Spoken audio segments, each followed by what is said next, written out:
The duke's heir chose my gentle sister because he thought a meek bride would be easy to ruin. So I took her place, and before the wedding drums fell silent, his beloved concubine had swallowed the poisoned tea meant for me. We are taught to fight tooth and nail for the life we thought was promised to us, terrified of losing what is ours. But what happens when the ultimate betrayal offers you a second chance, and your revenge is simply handing over the keys to a burning house? Let us watch a thief eagerly steal her own destruction, completely unaware that the true winner is the one quietly walking out the door. Now, the story begins. Before my elder sister stepped into her bridal sedan, I severed the white silk noose above her with a single stroke of my sword. She collapsed to the floor, sobbing as though her heart would break. Qingshu, even with a second life, I still cannot defeat them. Better to leave this world now than suffer the same wretched fate again. I lowered my gaze to the angry red mark around her neck. Ice gathered, shard by shard, in my eyes. You fear neither pain nor death, yet marriage frightens you? Is the duke's estate the deepest pit of the underworld? Her fingers whitened around the folds of her bridal gown. Pei Jingzhan dotes on his concubine, afraid a lawful wife might trouble his precious darling. He chose me because everyone knows I am meek and yielding. House Pa is powerful. An imperial consort P shields them from within the palace. Our family cannot refuse. But I would sooner die than walk that road twice. And here I had expected some impossible calamity. I brushed imaginary dust from my sleeve, turned and lifted the scarlet bridal robe from the couch. Then I slipped it over my shoulders with unhurried care. The world's rules are only chains forged for those too timid to break them. I smoothed the collar, my voice cool. They mistake the women of Ning for meek little saints. I shall show them that even a saint's mercy can end at the point of a blade. Sit here and rest, sister. I will cross that bed of coals in your place. She wiped her tears away and reached for the gown in alarm. You cannot. You have spent years recovering in Zhongyun. You know nothing of the vipers in the capital. In my last life, I surrendered my entire dowry and bowed to their every whim. I still died, childless, unloved, and tormented. Only at the end did I learn that the concubine's tea I drank on my wedding day had been laced with a draught that left me barren. Each word came steeped in anguish. The fury in my heart only sharpened. So this was House P, so this was P Jingzhan. When they asked for her hand, they had played the devoted suitor, and observed every courtesy to keep her from withdrawing. They had even petitioned for an imperial marriage decree. Now I saw the truth. Guilt had made them lay their snare early. Part of the blame was mine. I despised my parents' and brothers' habit of yielding, and I loathed the silken deceit of the capital's great houses. So I had claimed frail health and escaped south in search of peace. Had I returned sooner, one glance would have exposed House P's shabby tricks. I had been born with a wicked streak after all. The commotion drew my parents and elder brother into the room. At the sight of the wreckage and the mark on my sister's neck, Mother crumpled to the floor, Father wept openly. This is my failure. I knew that family was too grand and dangerous a match, yet I feared that offending them would ruin your brother's career. I stood by and watched you step into the flames. There it was. Generations of good deeds had made the Nings gentle to a fault. Faced with danger, they wept, yielded, and endured.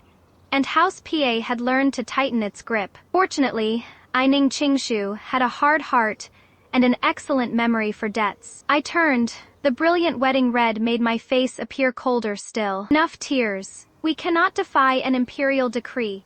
I will marry him in sister's place. My parents shook their heads like rattles. Since your coming-of-age ceremony, you have hidden indoors behind claims of illness. You are even more timid than your sister. How could you survive the wolves of House P? I had to close my eyes. Why had I begun pretending to be ill? At the palace banquet held the year I came of age, Imperial Consort P had sought an alliance with a foreign prince. She set her sights on my widowed third aunt, and plotted to push her into the lake, intending to use the prince to ruin my aunt's honor.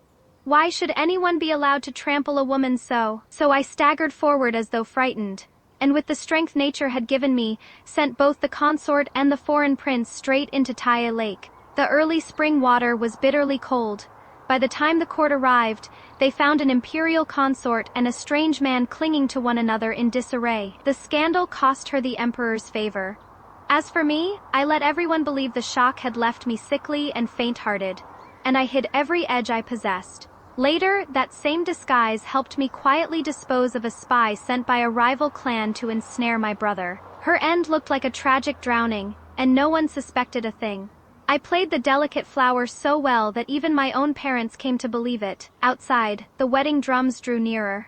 I had no patience left for the charade. I poured out the full account of my little triumphs over the years. At last, my family stopped crying. Mother's hand trembled as she painted my brows. When you reach the Duke's estate, do try not to strike too hard, I understood. Truly, I did. One need not draw a greatsword to carve a chicken. I knew the proper order of things. Keep the heir, discard the father. Unfortunately, some fools insist on throwing themselves upon the blade. Me bridal sedan had barely stopped before the Duke's gates, and I had not yet crossed the ceremonial brazier, when paging John's favored concubine, Liu Ruian, barred my path. She wore a lawful wife's scarlet wedding robe, embroidered with the 100 Suns motif, and carried a cup of tea in both hands. Brother Jingjan, it was Ruian who first pledged her heart to you. Tears jeweled her lashes. She made sorrow look exquisite. My family fell into ruin, and only your devotion saved me. Since today is your wedding day, why not complete our ceremony as well? She glided toward me, a flash of venomous triumph in her eyes. Lady Ning is famed for kindness and generosity. Surely you would not stain Brother Jingjan's name with charges of faithlessness. Please drink this concubine's tea.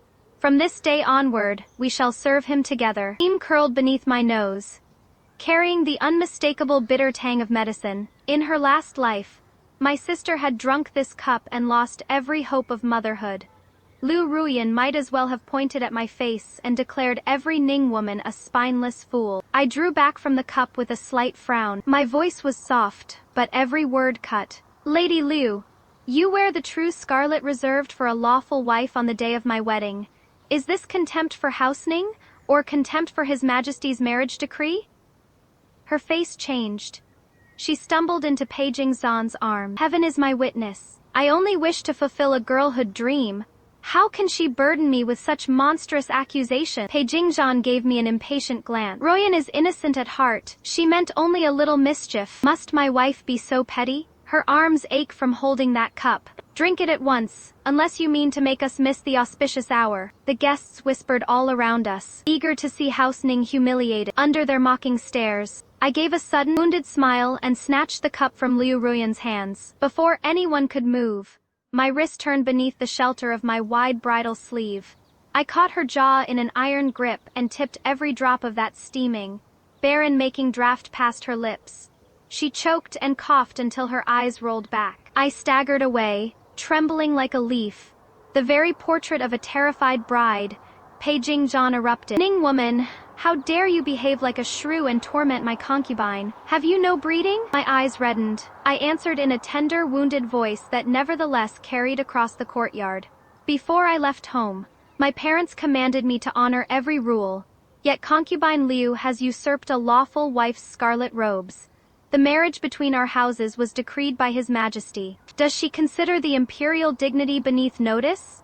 Or does House Pa now stand higher than the dragon throne? By ancient custom, a concubine offers tea on the morning after the lawful wife enters the household. Yet before the wedding hour has even arrived, she bars the gate and demands that I drink. This humble bride dared not let proper order be overturned. For the sake of House Pa's century-old honor, I could only return an improper cup to the woman who brought it. With a few sentences, I branded her conduct an act of usurpation, and raised the matter to the dignity of the throne. House Pa was suddenly roasting over its own fire. The Dowager Duchess Pa had been seated in the hall, waiting to enjoy my disgrace. Now her face turned green. If this tale reached the censors, calamity would descend upon the entire house. Desperate to silence the scandal, she rose and hurried to the gate, then struck Liu Ruian hard across the face. Reckless wretch, get out of sight. If the auspicious hour is lost, can you bear the blame? Liu Ruian cried out and fell. Then she clutched her belly and began to wail. A dark stain spread across the hem of her scarlet gown. The child, brother Jingzhan, my stomach, it hurts. The dowager froze. I struck your cheek once. What deathbed play are you performing now? Pei Jingzhan's eyes blazed. He shoved his mother aside. Mother, you have done this to Ruyan, and still you speak so cruelly. Then before a hall full of guests and the bride he had yet to wed, he swept Lu Ruyan into his arms and raced toward the rear courtyard. Rage overwhelmed the dowager.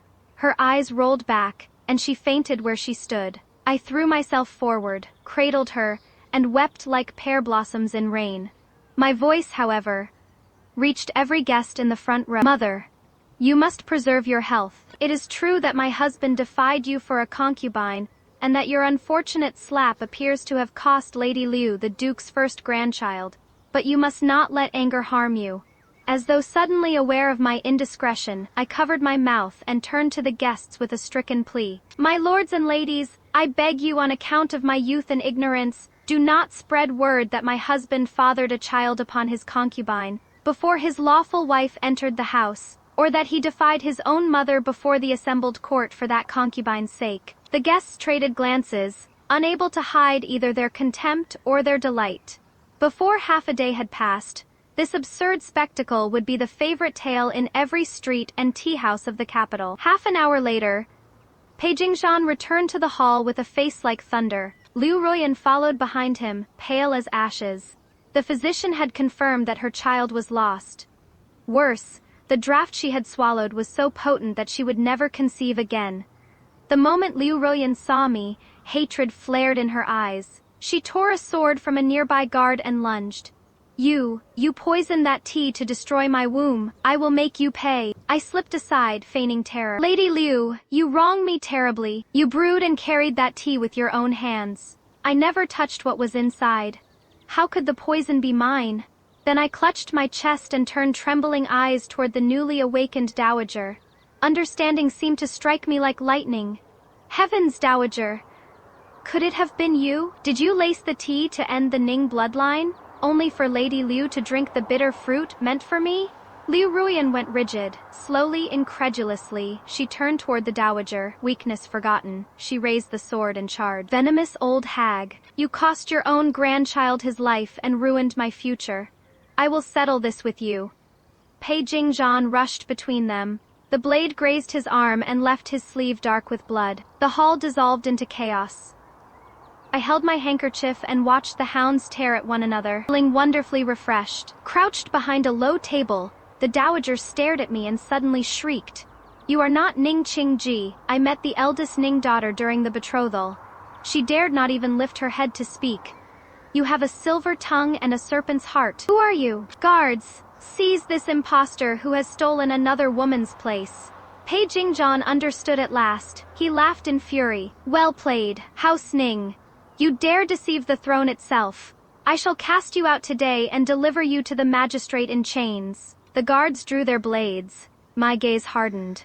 I cast off the timid mask, tore the sword from Liu Ruyan's hand with one swift motion, and turned its edge beneath her throat. You think you are fit to lay hands on this lady? I gave a cold, contemptuous laugh. Pei Jingzhan's brows knotted. Who in heaven's name are you? I smiled. I am not Ning Qingji, yet the imperial decree names only a legitimate daughter of House Ning. I am Ning Qingshu, the second legitimate daughter of my house. I conceal neither my name nor my blood. I came lawfully and wed by imperial command. Where is the deception? I pressed the blade a fraction closer, until a red bead appeared on Liu Ruyan's throat. If my mother-in-law insists on taking this before his majesty, then let us ask him what House PA intends by dressing a concubine in a lawful wife's scarlet, and allowing her to draw steel against the bride he personally bestowed. The dowager's face changed at once. Imperial consort PA was struggling to regain the emperor's favor. If House PA were now accused of scorning imperial authority, the consequences would be ruinous. Her pious smile returned as swiftly as a curtain rising. Child, what a fierce temper you have. This old woman merely feared that some villain had slipped into the house and upset our customs. Liu has shown contempt for her mistress.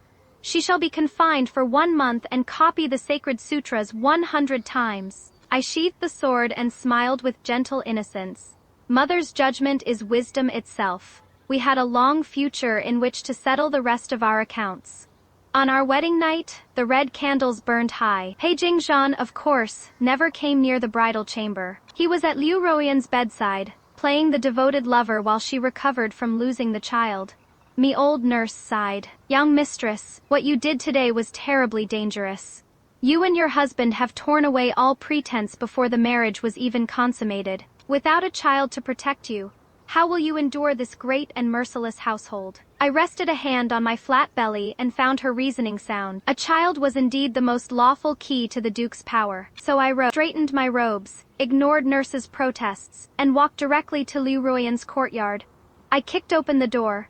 Before a yard full of astonished servants, I seized Pei Jingzhan by the collar with one hand and dragged him out like a dead hound. Ning Qingshu! You mad shrew, release me! He thrashed and shouted. He was far too noisy. I struck the back of his neck with the edge of my hand. At last, the world was quiet, after dropping the unconscious Pei Jingzhan onto the cold daybed in our bridal chamber.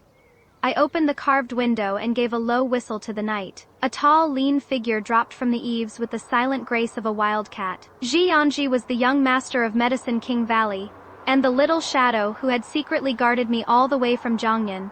He carried the faint scent of healing herbs. His ears turned scarlet. Hey, how did you know I was there? I rolled my eyes. Who else could hide beneath the noses of House Pei's secret guards? Come here. I pulled him toward the canopied bed and leaned close. This household is a nest of smoke and rot. I need a child of clean blood if I am to take root here. Young master, will you lend this lady your aid? His gaze darkened. His throat moved. The shyness vanished from his face, replaced by a heat that would brook no retreat. Qingshu, remember, you were the one who summoned me. Then he drew the crimson curtains close. The wedding candles burned low. Near dawn, I nudged Zhi Yanji, who was still reluctant to leave my side. Time to work. Back to the roof with you. Then, without a shred of mercy, I removed the clothes of the still unconscious Pei Jingzhan and placed him amid the rumpled bedding. I rubbed my eyes red with a cloth dabbed in ginger and curled into a corner. Half an hour later, Pei Jingzhan slowly woke. His head pounded and his limbs ached. He looked down at his unclothed body, then at the disordered bed, and his face turned livid. Ning Qingshu, you took advantage of me while I was senseless? I clutched the embroidered quilt and let tears spill down my face. Husband, you drank too much last night and would not release your wife. Now morning comes, and you turn the charge upon me. Pei Jingzhan had no answer. I had indeed struck him unconscious, leaving a hole in his memory. Confronted with such convincing evidence, he could only swallow the humiliation. Last night was an accident. He threw on his clothes and fled, but not before hissing a warning. Ruoyan has only just lost our child. Her heart is fragile. If you let one whisper of this reach her, I will not forgive you. I nodded obediently, mockery shining behind my lowered lashes. Rest easy. I would make certain those cuckold's horns remained firmly upon his brow. For an entire month, the Duke's estate was divided into two separate worlds.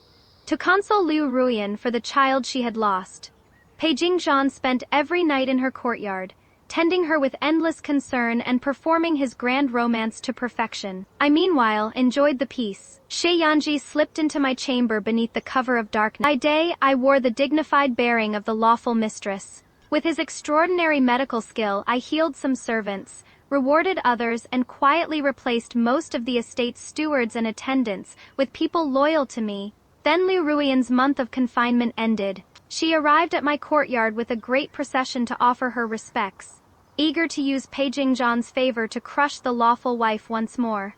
The moment she entered the hall, I covered my mouth with a handkerchief, bent forward and retched.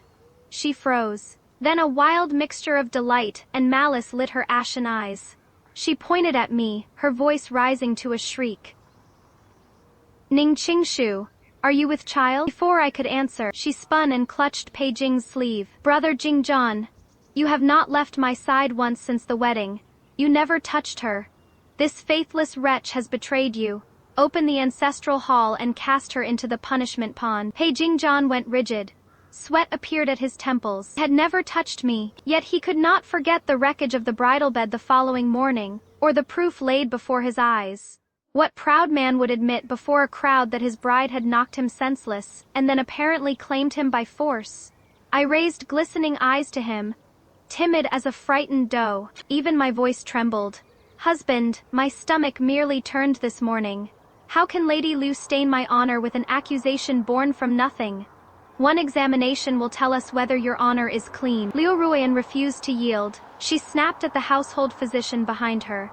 Go and take her pulse. My elder sister-in-law was exactly like this when she conceived. I cannot be mistaken. At the mention of the sister-in-law who had died after her family was condemned, I nearly laughed. Fools were plentiful, but few could rival Liu Ruian, a woman betrayed by her enemies who still counted their coins for them. The physician approached with shaking hands and placed his fingers over my wrist through a square of silk. A moment later, he dropped to his knees. Congratulations, young lord. Her ladyship's pulse is round and flowing. She is most certainly with child. The room fell utterly silent. Liu Ruian screamed, faithless harlot. What can you possibly say now? From whose bed came that bastard? Pei Jing's face was iron gray. Standing behind her, he signaled desperately with his eyes. There was even a trace of pleading in them, as though he wanted me to invent some excuse that would blur the disgrace of my pregnancy. I pretended not to see, pressing the handkerchief to my lips. I let wounded tears fall. Husband, do you also believe our child is a bastard? Your child. Liu Ruian stared as though struck by lightning. She slapped Pei Jingzhan across the face, her fingers shaking. The child is yours. You broke your vow. Humiliated before the entire household, Pei Jingzhan had no choice but to catch the nearly hysterical Liu Ruian in his arms and force out an explanation. Ruian, listen to me. That night, I had drunk too much. It was dark. I mistook her for you. You lied. She beat her fists against his chest, weeping beyond restraint. You said House P was drowning in debt, and you married her only for the Ning dowry. You swore you would never touch another woman. I took an unhurried sip of bird's nest tonic, and delivered another cut in a voice of tender sincerity. Lady Liu, do not grieve. Husband says your injury has left you unable to conceive. Once my child is born, I can place him in your care. Then the two of you may still share the joy of parenthood. Would that not be kind? I want no vile spawn from your body. Whatever remained of Liu Ruian's composure shattered. She shoved Pei Jingzhan aside and fled in tears. Pei Jingzhan stared at me as though he longed to tear the flesh from my bones. Yet he dared not endanger the child he believed to be his own.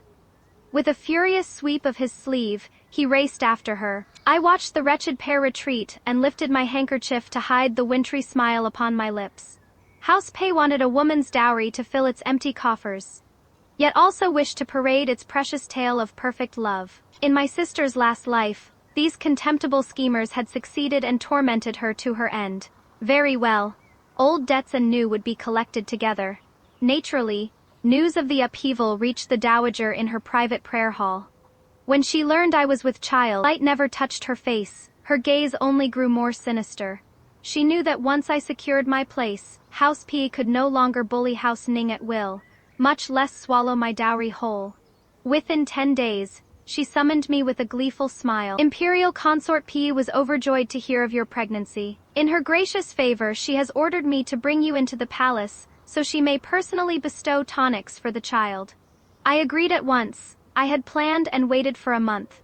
At last, the flame had reached the true serpent in this nest. We entered Zhaoyang Hall. Before I had been seated for even a quarter of an hour, the imperial consort dismissed her attendants and came straight to the matter. Qingshu, you carry House Pesha's grandson, and naturally I am pleased. She looked down at me over a gold-rimmed cup. Yet within these deep palace walls, I often worry over the fortune of our clan. Why not place 100,000 taels of your dowry in your mother-in-law's hands? She can restore the Pei ancestral shrine, and our forefathers may bless you with a son. What say you? 100,000 taels in her first breath. Did she imagine my dowry had blown in from heaven on the wind? Me sister had told me that, in her last life, House P used the same ancestral shrine to extort 200,000 taels from her. Imperial Consort PA secretly spent every coin building the third prince's faction and feeding his ambition for the throne. Me eyes reddened at once. I sank to my knees and wept with perfect sincerity. Your Highness does not know the whole of it. I was frail and cold-natured from childhood. Before my wedding, Mother feared I would struggle to conceive and lose House Pei's favor. So she climbed every step to Hanshan Temple upon her knees and begged the Lady of Mercy to grant me a child. I lifted an innocent face before the altar. Mother swore that if I ever conceived, every silver coin of my dowry would be donated to restore the sacred images. And so, Your Highness, all 100,000 taels have already been given to Hanshan Temple. The consort's stately mask split apart. She struck the table and sprang to her feet. You gave away all 100,000 taels. I shrank timidly, then changed course. But Your Highness need not worry. My husband and mother-in-law are paragons of filial devotion. If the shrine requires silver, they will surely sell their own property to provide whatever you lack. Beside me, the dowager turned white with terror. House P had been hollow behind its grand facade for years. It could not produce a tenth of that sum. The imperial consort was trembling with fury, and had just raised a finger toward me when a eunuch's piercing announcement rang beyond the doors. His Majesty arrived. The Emperor strode into the hall, cutting through the dark currents in the room. We heard your voice from half a palace away. Consort has a visit from your own clan put you in such a temper? Her expression transformed in an instant with a sweet yielding smile. She hurried to greet him. Your Majesty teases me. I was merely overcome with joy at my niece-in-law's pregnancy. Dong Shu, bring the chestnut cakes His Majesty favors. Dong Shu, the maid who had stood behind her, met my eyes for the briefest moment. Before bowing and leaving, before I ever entered the palace, Shi Yanji had secretly cured her mother's grave illness. Dong Shu had belonged to me ever since. A short while later, an unfamiliar and flustered maid rushed into the hall with a plate of osmanthus cakes and fell to her knees. Your Highness, did you not say the third prince was coming to pay his respects today? His Highness cannot eat chestnuts, yet Sister Dong Shu insisted on making them. This servant took it upon herself to prepare his favorite osmanthus cakes instead. When he tastes them, he will surely remember your Highness's tenderness. A deathly stillness seized the hall. The imperial consort lost every trace of color. Insolent slave, what filth are you babbling? The third prince has long since left the palace for his own residence. He is not my son. Why should I know what he eats? The smile froze upon the emperor's face. Shadow gathered in his eyes. He looked down at the consort, his voice colder than winter steel. We had no notion that Consort Pai and our third son were so intimate that you kept his every taste in memory. Her knees failed. She struck the blue bricks heavily. Your Majesty, see the truth. Someone must have bribed this wretch to slander me out of jealousy for your Majesty's favor. The dowager and I dropped to the floor as well, trembling in terror. At that moment, another announcement sounded from beyond the doors. Her Majesty the Empress had arrived. The Empress and Imperial Consort P had fought for favor for years. She saw the third prince as the greatest obstacle between her own son and the throne. I had sent word to her well before today. Now that the quarry had entered the snare, she would never waste the chance. The Empress swept into the hall like a drawn blade. If there is slander, then we shall investigate it. Guards, take every servant of Zhaoyang Hall to the palace interrogation office. Search the inner chambers from floor to rafter. We shall neither wrong our sister nor shelter treachery. The palace guards flooded into the private rooms. Before long, an old attendant emerged carrying a sandalwood casket. Your Majesties, this servant found the third prince's personal jade token hidden beneath Consort Paisy's bed, and several letters filled with treasonous words. The Emperor snatched up the letters. With every line, his face darkened, and a vein rose at his temple. They seemed to prove that the consort had kept an improper bond with an adult prince, and even plotted to place their own allies among the imperial examination ranks. Wretched woman! In his fury, the Emperor sent her sprawling with one kick. Years ago, you disgraced yourself with a foreign prince, and we spared you for your youth. Now you dare corrupt the inner court and ensnare our own son. Guards, strip this woman of her title and grant her the white silk. As for that beast, our third son, he is reduced to a commoner from this day and confined within the imperial clan court. Beneath the emperor's thunderous wrath, the dowager lost control of her own body and collapsed. Unable even to form a plea, palace guards pinned the imperial consort to the floor. Her hair had come loose, and she looked half mad. As they dragged her away, her gaze fixed upon me, cowering and trembling in the corner. Recognition struck her like lightning. She let out a piercing scream. "It was you? The little wretch who ruined my scheme against your aunt and sent me into the lake 10 years ago. It was you. And now you have ruined me again. You venomous creature in a lamb's skin." I bowed my head until my face was hidden. My shoulders shook with broken sobs. Your Highness has lost her senses. 10 years ago, this humble woman had barely come of age. What could I possibly have done? Wearied by the noise, the Emperor waved in disgust. Gag her and take her away. To hear her accuse a frail young wife who could scarcely lift a sword. Absurd. As they silenced the consort and hauled her away in despair, I raised my head a fraction, a smile colder than frost touched my lips. What a peerless fool. She could not defeat me 10 years ago. Who had lent her the courage to reach for Hausning again? The Emperor punished consort Pei but, mindful of imperial dignity, did not pursue House Pei further. Besides, I had already arranged for father to donate a handsome sum to the state treasury for repairing the riverbanks. Once the Emperor had accepted that gesture of loyalty, he was less inclined to press Hausning too hard. He dismissed the dowager as an ignorant old fool and ordered her out of the palace. In the carriage home she trembled without pause and seemed to age 10 years before my eyes. I leaned against the cushions, stroked the slight curve of my belly, and closed my eyes in contentment. Their strongest pillar had fallen. Now the Duke's rotten cage could collapse from within. News of Consort P's sentence struck the estate like thunder, leaving the entire household reeling. The dowager's courage deserted her. She feared the Emperor would follow the trail and uncover House Pia's secret dealings with the third prince. From the day she returned, she hid in her private prayer hall, chanting sutras and begging the heavens to spare her. She barred every visitor and confined both Pei Jingzhan and Liu Ruoyan, forbidding them to stir up further trouble. That stagnant silence suited me perfectly. Day by day, my belly grew rounder. When fear and emptiness consume a person, obsession soon devours what remains. Liu Ruoyan proved no exception. Every glimpse of my swelling belly recalled the child she had lost beneath the dowager's hand. It also recalled her elder sister-in-law, condemned with the Liu family while carrying a child of her own. She grew frantic. Every few days, she wandered outside my courtyard and hurled poisonous curses, trying to fill the hollow terror inside her. I welcomed it. I paraded my round belly before her because I had been waiting for precisely this day. Consort Pei was gone, but the true authors of my sister's suffering, the dowager and Pei Jingzhan, had yet to receive their due. These hands of Ning Qingshu were made for flowers and chess pieces. Why soil them with such loathsome blood? One pale afternoon, I sat beneath the osmanthus tree and studied Liu Ruoyan's wasted face and hate-filled eyes.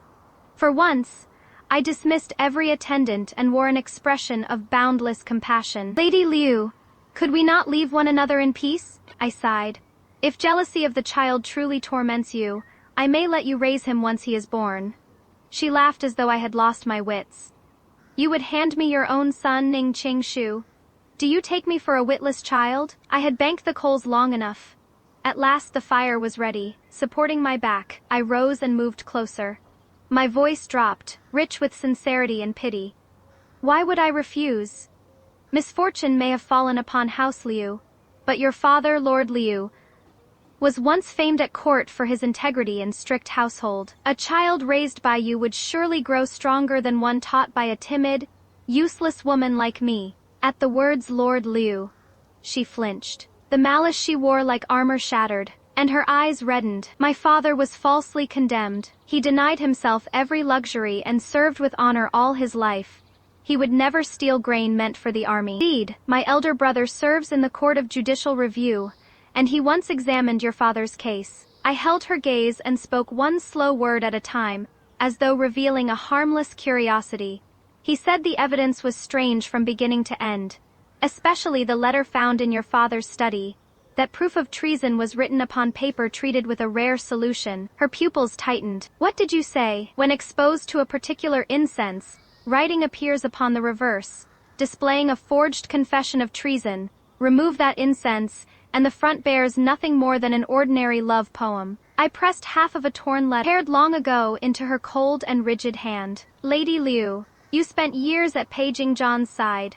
Surely you recognize the calming incense he blended for you himself. She stared at the torn paper as though lightning had split the earth beneath her. The hand was Paging John's. The visible line vowed devotion beyond life and death. And when she searched her memory, she recalled that only days before the case erupted, Paging John had made an unusual visit to her father's study, and burned that very incense. How can this be? Brother Jingjian said he spent his entire fortune trying to save me. He even defied the dowager for my sake. She clutched her head, her voice ragged and hollow. Precisely, I cannot bear to believe he could be so cruel. I retreated half a step, sounding ever more heartbroken. He is the father of my child. Lady Liu, the truth may never be recovered. I gave you this fragment only to show you that, for Jingjian's sake, I will endure anything. You must never, never, let hatred drive you to harm him. The father of your child, the pillar of the Duke's house? Her head snapped up. Her tear-filled eyes had turned a terrible crimson. A hollow laugh escaped her. He climbed to the third prince's side over the ruin of more than 100 Liu lives, even my sister-in-law and the child she carried. He made me the daughter of a condemned man, then pretended his scraps of affection were mercy. He dares speak of a true heart. He dares call himself a father. Hatred swallowed her whole. I covered my mouth and stumbled away in apparent alarm. While she drowned in despair, Shi Yanji slipped from the shadows and escorted me safely back to the inner court. After all, in her eyes, the child within me was also Paging John's vile spawn.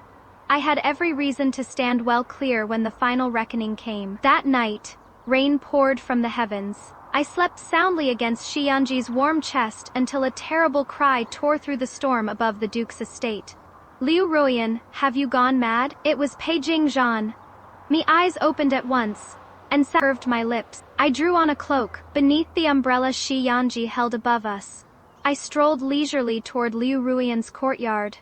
After all my careful planning, how could I miss such a splendid final act? The moment I entered, the sharp scent of spirits struck me, mingled with the copper tang of blood. Paging Zhan lay upon the floor, a ruby-hilted dagger buried in his chest. His eyes were wide with terror as he clutched the wound and struggled for each breath. Beside him sat Liu Ruoyan, her hair unbound and dark stains marking her face. She had already swallowed a deadly draught. Even as its poison claimed her, she laughed like a woman beyond reason. I gave you my whole heart. I accepted the place of a concubine just to remain beside you. Paging Zhan, you beast, my father discovered your plot with the third prince, so you forged those letters and destroyed my entire house. A dark trace touched her lips as she gripped his collar. Did you not call me the one mark upon your heart that could never fade? Then let us keep our vow beyond life and death. In the underworld, you will kneel with me and beg forgiveness from every soul of House Liu. Ruoyan, listen to me. My love was true. I had no choice. Weeping Paging Zhan saw me in the doorway and clutched at his final hope. I am the father of your child, the pillar of your future. I approached without haste, and looked down upon his fading gaze. The father of my child? I tilted my head, mockery filling my eyes. In a voice meant only for the three of us, I said. The child I carry bears the blood of the young master of medicine, King Valley. Paging Zhan? What claim could a rotten-hearted creature like you ever have upon him? His whole body jolted. He stared at me as though I were a specter. You faithless harlot! You dared corrupt the Pei bloodline. The effort tore away what little strength remained. His lips moved, but no sound came. At last, his head fell to one side, his furious eyes still open. Liu Ruoyan looked upon Paging Zhan's lifeless form and finally reached her limit. She threw back her head with one last laugh, then closed her eyes and fell still. I regarded the two bodies without emotion. Such a commotion, I said lightly to the nurse behind me. Why has the dowager not come to see her precious son? The nurse lowered her voice, flashing in her eyes. My lady, word just came from Shoan Hall. The dowager drank the calming broth Lady Liu sent her. The poison seized her heart. She is gone. I nodded and ordered the nurse to report the matter to the magistrate. Driven by hatred over her family's old case, Liu Ruoyan had poisoned her mother-in-law, struck down her husband, and then taken her own life. As for the dowager and her son, a plain wrapping and an unmarked burial ground were more than sufficient. 6 months later, after carrying the child to full term, I gave birth to a healthy son. I submitted a memorial describing the calamity that had overtaken the Duke's household and begged the Emperor to show mercy to the last surviving drop of PA blood. The Empress declared herself deeply moved by the burden borne by a widowed mother and her orphaned son. At her urging, the Emperor seized the chance both to display imperial grace and to soothe House Ning. He issued a decree naming my child heir to the young Duke's title. Through my son, my own rank rose as well. I was invested as a Duchess of the first rank and granted a golden patent and seal. Honor and splendor surrounded me. Once my confinement ended, I returned to House Ning with a magnificent procession and rich gifts to add to my elder sister's bridal chest. In the end, sister did not escape marriage altogether. Her chosen husband was the young Marquise Kui, whose estate stood beyond the Ning garden wall. In her chamber, color warmed her cheeks, and her eyes held a living brightness they had never known in her last life. She clasped my hand. Qingshu, do you know who fought his way into the Duke's estate after my death and brought my body home? I lifted one brow. The young Marquise Ku. She nodded, blushing. He also returned with the memories of his former life. This time, he refuses to hide his feelings. He climbs the wall nearly every day to pester me. Qingshu, I am very happy. I smiled from the heart. Only then did I understand that, even in her last life, she had not been entirely alone. So be it. Good and evil had found their proper ends, and two faithful hearts had finally found one another. Sister reached up and tenderly adjusted the jeweled ornaments in my hair. Perhaps heaven pitied a household as gentle as ours and sent a fierce guardian like you to protect us. On her wedding day, the scarlet dowry procession stretched for miles. In the name of Medicine King Valley, Shi Yanji sent rare herbs and treasures, beyond price for her bridal chest. Every noble house in the capital watched with envy and wonder. That night, the rear court of the Duke's estate lay quiet beneath the dark sky. Reclining upon a couch, I watched Shi Yanji soothe our child beside the cradle with practiced ease. His eyes were gentle, with no trace of the ruthless decisiveness whispered of throughout the martial world. I rose, slipped my arms around his waist from behind, and rested my chin upon his shoulder. You gave away so many treasures. Do you truly feel no grievance? The world will know the young Duke only as Pei Jingzhan's posthumous son. You, his true father, must remain forever in the shadows, without title or place. Zi Yanji turned and gathered me tightly into his arms. He kissed my brow, his voice low and content. But I, Shi Yanji, have never desired an empty name. To share these four walls with you, morning and night, and watch our child grow in peace. What need have I of title or place? Outside the window, a spring breeze stirred. A branch heavy with apricot blossoms leaned over the wall, carrying a soft fragrance into the room. Another year had come, bright and gentle with spring, and every rule, every cage this world had built for me lay shattered beneath my feet. Ah, my friends, let us talk about the most pathetic illusion in the world, the belief that a stolen prize is actually worth keeping. In her first life, our protagonist fought, wept, and shattered her own dignity to reclaim a man who had already betrayed her. She believed the gilded cage of a perfect marriage was her only sanctuary. But given a second chance, she realizes a breathtaking truth. When someone tries to steal your ruin, the most vicious revenge is to smile, step aside, and gladly hand them the deed. She watches a scheming sister and a cowardly fiancé desperately claw at each other, thinking they have won a grand victory. They are completely blind to the fact that they have merely chained themselves to a sinking ship. And what of the hypocritical father, a man who preached family loyalty while using his wife's wealth to fund a secret life and a secret daughter? He demanded sacrifice and obedience, expecting the women in his life to swallow his betrayals for the sake of appearances. But he severely underestimated the terrifying power of women who finally realize their own worth. When the mother discovers the depth of his deceit, there is no screaming match, no desperate pleading, just the swift, surgical strike of a prenuptial agreement, a locked door, and an unceremonious eviction. That is the true masterpiece of this story. Growing up does not mean learning how to win a tug of war against liars and thieves.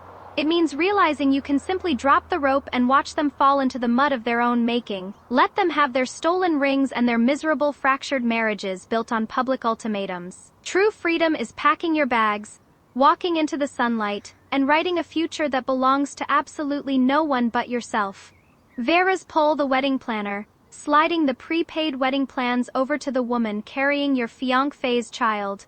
A brilliant act of self-liberation, or a cowardly surrender. The public announcement, hijacking a celebration to announce a scandalous pregnancy and force a public proposal.